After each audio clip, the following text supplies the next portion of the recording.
भारत की भूमि को हिंदू देवी देवताओं की जन्मभूमि माना जाता है। भारत के लगभग हर कोने में किसी न किसी देवता या अवतार के जन्म लेने की कहानी पढ़ने सुनने को मिलती है। भगवान विष्णु के सभी अवतार भारत भूमि पर ही हुए हैं, जिनमें सबसे ज्यादा प्रसिद्धि भगवान राम और श्री कृष्ण भगवान, जिनकी युगों युगों से पूजा होती है और होती रहेगी। उन्होंने भी अपने जन्म के लिए भारत माता की पवित्र कोख का ही चयन किया।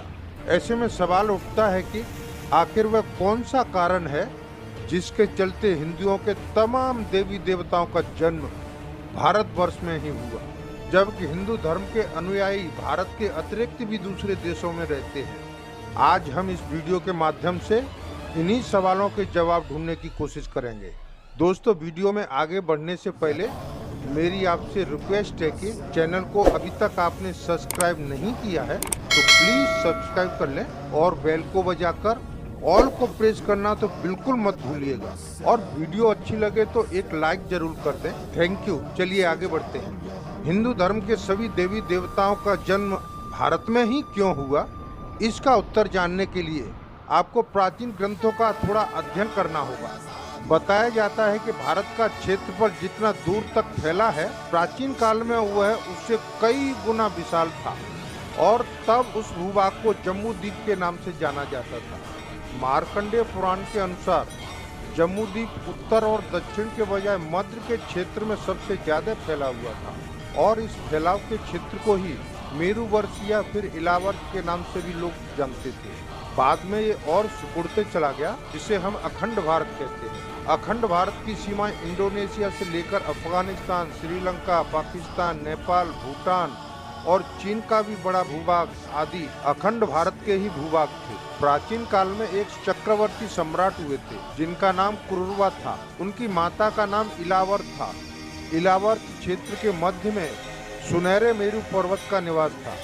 उन्हें पहाड़ों का राजा कहा जाता था। उस पहाड़ के ऊपर भगवान ब्रह्मा का नगर था, जो ब्रह्मपुरी के नाम से जाना जाता था। ब्रह्मपुरी के निकट ही लगभग 8 की संख्या में शहर बसे हुए थे, जिनमें से एक शहर भगवान इंद्र का था। बाकी शहरों में अन्य देवी देवताओं के भवन होना बताया गया है। अब आते हैं मूल प्रश्न पर। विष्णु पुराण के 2, 3 और 24 सर्ग में लिखा है कि इलावर्त की भूमि अत्यंत भाग्यशाली है, क्योंकि भगवान विष्णु के सभी अवतार इसी भूभाग में होंगे। यही कारण है कि भारतवर्ष को देवी भूमि भी कहा जाता है, क्योंकि इस पावन भूमि पर सभी देवता लालायत रहते हैं। पुराणों में त्रेता युग से संबंधित अध्याय को पढ़ने पर पता चलता है कि भगवान राम के अवतार से भी हजारों साल पहले स्वयंभू मनु के पौत्र और प्रियव्रत के पुत्र ने ही भारतवर्ष की नींव रखी थी। उस काल में इस भूभाग का नाम कुछ और ही था। कुछ लोग कहते हैं कि इस भारत देश का नाम भगवान राम के नाम पर पड़ा, लेकिन धर्म ग्रंथों में भारत की उत्पत्ति के संबंध में अलग अलग विचार देखने को मिलते हैं। वायु पुराण में बताया गया है कि प्राचीन काल में कोई महाराजा प्रियव्रत थे, जिनका अपना कोई पुत्र नहीं था। इसलिए उन्होंने अपनी नाती, जिसका नाम अग्निनद्र था, उसे गोद ले लिया, जिनका पुत्र नाभि था। नाभि की पहली बेटी से जो बेटा पैदा हुआ, उसका नाम ऋषभ था। इसी राजा के पुत्र भरत हुए, और इन्हीं के नाम पर हमारे देश का नाम भारतवर्ष पड़ा। प्राचीन काल का भारत देश का क्षेत्रफल काफी विस्तृत क्षेत्र में फैला था, और इसमें कई बड़े देश जैसे पाकिस्तान, अफगानिस्तान, श्रीलंका, बांग्लादेश, भूटान, नेपाल, ईरान, इराक और चीन का कुछ बड़ा भाग भारत के अंदर आता था। हिंदुओं के मंदिर केवल भारत में ही नहीं, बल्कि दुनिया के अनेक देशों में देखने को मिलते हैं। अपने स्त्री रूप में इला का विवाह चंद्र के पुत्र बुध से हुआ, जिससे उन्हें पुरुरवा नामक एक महान पुत्र की प्राप्ति हुई। पुरुरवा ने आगे चलकर उर्वशी से विवाह किया। इन्हीं पुरुरवा के पड़पोते नहुस पुत्र यदाति हुए, जिनके पुत्रों से ही सभी राजवंश चले। पुरुरवा पहले चक्रवर्ती सम्राट बने, और उन्होंने अपने साम्राज्य का नाम अपनी माता इला के नाम पर इलावर्त रखा। ये इलावर्त प्राचीन जम्बूद्वीप के 9 खंडों में से एक था। प्राचीन खंड भारत, जिसे आर्यावर्त के नाम से जाना जाता था, जम्मू द्वीप के इसी इलावर्त का एक भाग था। अब आप समझिए कि अखंड भारत जम्मू द्वीप में 9 में से एक खंड था, तो पूरा जम्मू द्वीप करीब करीब पूरी दुनिया हो गया। लेकिन जम्मू द्वीप के अलावा उस समय सभी स्थान निर्जन थे। मेसोपोटामिया, तब का इराक और मिस्र में लोग बाद में जाकर बसे। यहीं से अमेरिका, अरब इत्यादि स्थानों पर बंदर और जाहिल तब आदमी बनने की तैयारी कर रहे थे। जम्मू द्वीप की सभ्यता पूरे विश्व में सबसे पुरानी सभ्यता है, जो पूरी दुनिया में फैली थी। उस समय सनातन धर्म के अलावा कोई दूसरा धर्म नहीं था।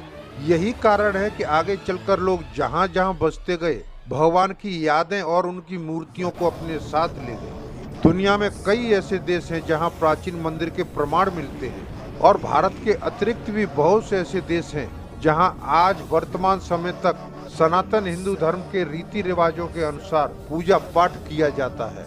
थाईलैंड के राज परिवार पर सदियों से हिंदू धर्म का गहरा प्रभाव है।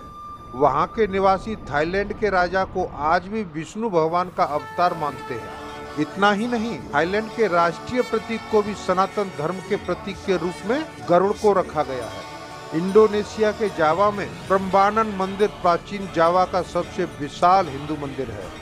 इसके अतिरिक्त भी मैक्सिको, बाली और अन्य देशों में हिंदू देवी देवताओं के मंदिर देखने को मिलते हैं। आपको बताता चलूं कि जैसे भगवान विष्णु के प्रसिद्ध अवतार भगवान राम का जन्म अयोध्या में हुआ था, वही भगवान कृष्ण का जन्म मथुरा में हुआ था। इसी तरह भगवान हनुमान जी का जन्म भी किष्किंधा में हुआ था। भगवान भोलेनाथ कैलाश में वास करते थे। ये सभी स्थल भारत में ही हैं, लेकिन इनकी पूजा पाठ हिंदुस्तान के साथ साथ दुनिया के कई देशों में की जाती है।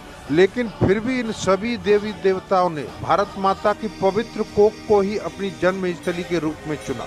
बाकी देशों में भी इनकी उपस्थिति है, बस नाम अलग है। रोम के देवी देवता तो मशहूर है।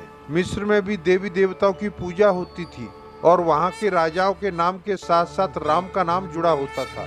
Indonesia, Cambodia, Burma, Tibet, Bangladesh, Nepal, Pakistan, Afghanistan, Sri Lanka आदि में जब तक हिंदू धर्म था, सभी देवी देवताओं की पूजा होती थी। और अभी हाल में सऊदी अरब ने भी माना है कि उनके यहाँ पहले देवी देवताओं की पूजा होती थी। लगभग हर धर्म में देवी देवता हैं, बस नाम अलग अलग है। बौद्ध धर्म में भी तो श्री गणेश और देवी तारा की पूजा होती है, बस नाम अलग है। धीरे धीरे देखना कि हर जगह से पता चलेगा कि जब तक कम्युनिस्ट सरकार नहीं आई, तब तक वो देश देवी देवताओं की पूजा करते थे। इस वीडियो में बस इतना ही। मेरी वीडियो अच्छी लगी हो तो लाइक, कमेंट, शेयर करें और सब्सक्राइब करना न भूलें। Thank you for watching my video. जय हिंद, वंदे मातरम।